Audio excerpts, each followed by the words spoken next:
이 방향성에 대한 레퍼런스를 찾아서 직접 보여주던가 아니면 눈앞에서 수정을 약간이라도 보여주던가 조금 더 흐린 게 좋은데? 라고 말하는 순간 이 사수는 사실 근거가 없는 거예요. 말로는 다 해요. 그러니까 피드백 받을 때 그 사람의 어느 정도의 실력이 좀 검증됐는지 이런 것들을 반드시 확인을 하셔야 돼요.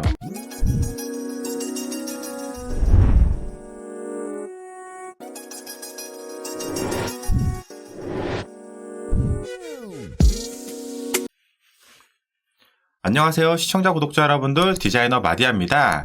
자, 오늘은 많은 학생분들이나 혹은 신입 디자이너 분들이 저에게 항상 하는 공통 질문이 있어요. 그 질문이 어떤 내용이냐면 학원이나 혹은 회사에서 디자인 컨펌을 받을 때 그 느낌이 이상하다면서 컨펌이 잘 안 된다고 해요.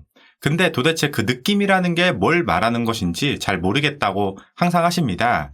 물론 세부적인 내용들이 많긴 한데 크게 보면은 이런 내용이에요. 도대체 그 느낌이 뭐냐? 사실 저도 그 느낌이라는 건 모르죠. 저는 제3자 입장이니까 더더욱 모를 것 같고요. 일단 이 주제에 대해서 제가 한 5가지 항목으로 좀 지어봤는데요. 물론 이 주제에 다 부합하는 타이틀은 아니고 겸사겸사 여러 가지 묶어서 한번 오늘 이야기를 해보도록 할 겁니다. 첫 번째로는 컨펌을 할 때 이렇게 말로만 지적하는 사람이에요. 사실 이거는 그렇게 좋은 방향은 아니에요. 이 방향성에 대한 레퍼런스를 찾아서 직접 보여주던가 아니면 눈앞에서 수정을 약간이라도 보여주던가 이런 식으로 좀 컨펌을 해야 되는 게 저는 좀 맞다고 생각을 항상 하는데요. 사실 이게 무슨 도박성 게임도 아니고 말로만 설명해서 본인의 머릿속에 있는 디자인을 가져오라고 하는 건데 이게 말이 되나 저는 좀 싶긴 하거든요, 솔직히 말해서. 물론 이제 저하고 관점이 다르신 분들이 있을 거라고 생각은 들지만, 그리고 이게 디자인이라는 것은 이제 결국 비주얼이기 때문에 말로는 디자이너가 아니라도 사실 누구나 다 지적을 할 수가 있죠. 학생들에게 예를 들어서 애플 디자인 1000명에게 보여준다고 하면 이게 본인 취향에 따라서 좋다 싫다 이렇게 좀 나뉠 거예요. 이유는 모든 사람의 성향을 사실은 만족시킬 수가 없어요. 그래서 맥이 편하다는 사람이 있는 반면 이제 맥이 좀 불편하다고 생각하시는 분들도 있죠. 근데 여기서 중요한 게 뭐냐면 그 불편하다고 지적하시는 분들에게 그럼 애플 디자인에서 조금 더 좋은 디자인으로 한번 디자인을 해보세요 라고 하면 거의 다 못할 거예요. 애플 디자인 이상치는. 아니면 애플 디자인처럼 확률상 많이 어렵겠죠. 이게 바로 제가 생각하는 말로만 지적하는 것이라는 거예요. 이처럼 이게 말로만 지적하는 것은 사실 아무 의미가 없어요. 본인도 못하는 거를 사실은 부사수한테 요구한다는 거잖아요. 본인 능력치 이상을 뛰어넘는 디자인을 해오라고 하는 건데 이게 저는 좀 앞뒤가 좀 안 맞는다고 솔직히 좀 생각이 들어요. 이 모든 사람은 그 직급에 맞는 실력을 가지고 있어요. 이게 본인 직급보다 실력이 모자른 거는 사실 좀 문제가 되는 게 맞는데요. 본인 직급에 맞는 실력을 갖고 있는 건 어떻게 보면은 너무 당연한 거잖아요. 이건 잘못된 게 아니에요. 근데 대부분 이제 사수분들이 컨펌을 할 때는 기준이 본인 눈높이 기준에 있다 보니까 이게 좀 문제가 되는 거예요. 저는 이게 좀 말이 안 된다고 좀 생각이 들거든요. 그래서 이게 말로만 하지 말고 명확하게 방향성을 제시하는 레퍼런스를 도와줘서 같이 찾던가 아니면 눈앞에서 수정을 이런 식으로 하면 좋겠다라고 직접 보여주던가. 맞잖아요. 이게 사수 머릿속에 있는 게 뭔지 알고 그것도 신입이나 학생분이 어떻게 디자인을 해와요 이거를. 그죠? 이게 무슨 20곡에도 아니고 디자인 이번에 했는데 이건 아니야, 이건 아니네, 그리고 또 다음에 이것도 아니야, 다음에 이것도 아니야. 이게 굉장히 비효율적인 업무 방식이거든요 사실은. 그래서 저는 이 디자이너란 직군은 소통이 굉장히 중요하다고 생각을 해요. 학생이나 신입 디자이너에게 상세한 피드백을 하면 그 친구의 가능성, 즉 실력이 향상되고 결국 이게 나중에 본인이 좀 편해지는 거예요. 그럼 서로 윈윈할 수 있는 거거든요. 근데 그게 좀 귀찮아하시는 분들이 있어요. 물론 이제 반대로 또 생각을 해보면 이게 회사가 학원이나 학교가 또 아니거든요. 돈을 주면서까지 우리가 왜 가르쳐야 되냐, 그건 스스로 해야지. 물론 저도 거기에는 당연히 공감을 해요. 당연하죠. 월급을 받으니까 거기에 어느 정도 준수하는 업무는 봐야죠. 근데 이게 문제가 뭐냐면 이게 신입한테 10년차 디자이너 눈높이에 맞게끔 계속해서 컨펌을 무한반복을 시킨다는 거예요. 사실 그렇게 하는 건 실력이 별로 늘지가 않아요. 그렇게 100번 해도 실력 안 늘어요. 왜냐면 한 번 컨펌을 해도 이게 왜 문제가 되는지, 어떻게 해야 좋은 건지 이거를 설명을 차근차근 해줘야죠. 그러면 100번 컨펌하는 것보다 이거 상세한 컨펌 한 번이 훨씬 더 그 친구한테 영양가 있는 컨펌이 되는 거고, 이 친구가 그런 것들을 반복적으로 학습하면서 결국 실력이 향상되고, 이 실력이 향상되면 사수도 그만큼 마음이 편해지고, 사실 그렇게까지 세부적으로 컨펌을 안 해주시는 분들이 너무 많죠. 저도 알아요. 우리가 신입 디자이너를 좀 많이 배려를 해야 된다 라고 생각이 들고, 그 직급에 맞는 위치에서만 요구해야 된다. 그 이상치를 요구하는 건 말이 안 된다. 물론 이제 사람의 인성에 따라서 그런 것들이 좀 달라질 수 있죠. 뭐 신입이라고 막 다 좋은 신입이고 다 착한 신입이고 당연히 그런 건 아닌 건 저도 알고 있어요.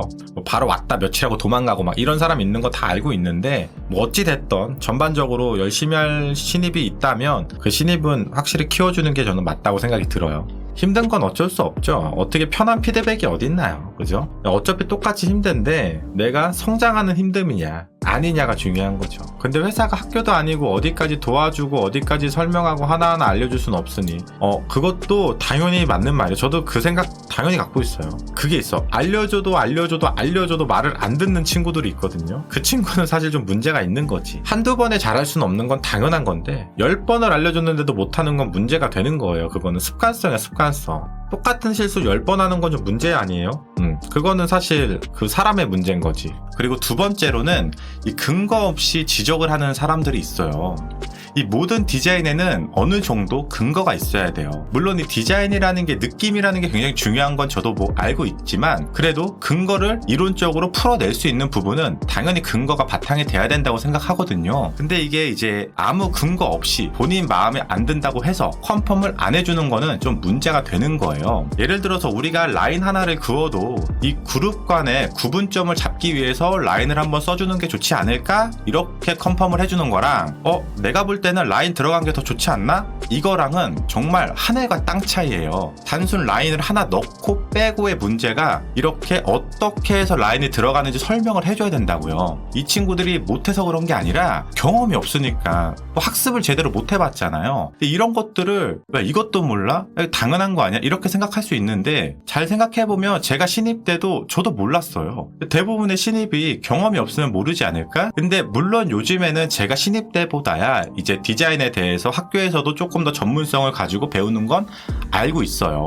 그렇지만 실무 경험이 없으니까 이게 저는 꽤 차이가 크다고 생각을 해요. 그래서 뭐 이렇게 단순 라인 하나 넣는 것도 우리가 어느 정도 고민과 생각과 피드백을 해줘야 된다. 그리고 컨펌을 해줄 때 그 근거를 좀 어느 정도 보여달라고 하셔야 됩니다. 이 두 번째 타이틀이 근거 없는 지적을 하는 사람이잖아요. 자, 내가 컨펌을 받으러 갔어요. 근데 사수가 이거는 내 스타일은 아니고 내가 볼 때 느낌이 좀 안 좋아. 사실 아무런 근거가 없어요. 그냥 사수 개인 취향에 따라서 이게 좋고 안 좋고가 판단이 된다는 게 문제인 거예요. 그리고 이게 말을 껴맞추는 게 있고 진짜 근거가 되는 것들이 있어요. 진짜 근거는 뭐 예를 들어서 사수가 디자인 컨펌을 할 때 부사수한테 폰트 컬러가 조금 진한 것 같다, 흐리게 바꾸자 라고 말했을 때 부사수가 사수님 이거 접근성 때문에 더 이상 흐리게 할 수가 없어요 라고 말을 해도 사수가 그래도 나는 조금 더 흐린 게 좋은데 라고 말하는 순간 이 사수는 사실 근거가 없는 거예요. 누군가를 설득을 하려고 하거나 뭔가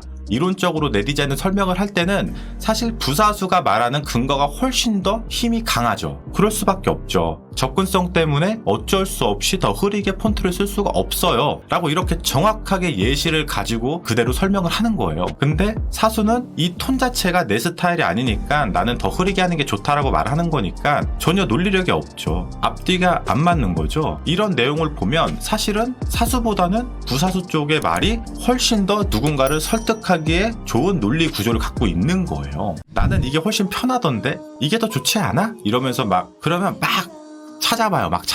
우리가 틀렸다. 얘네가 하는 게 맞는 것 같아 하면서 기준이 이리저리 휘둘리는 거예요. 또한 경력자라고 해서 절대적으로 신입보다 항상 좋은 디자인을 하는 건 아니에요. 본인은 준비도 안 하면서 한마디로 그냥 뇌피셜이에요. 안 그럴 것 같죠? 왠지 그 위치가 되면은 사람이 다 변한다고 생각할 수도 있는데 말로는 다 해요. 그러니까 피드백 받을 때 그 사람의 어느 정도의 실력이 좀 검증됐는지 이런 것들을 반드시 확인을 하셔야 돼요.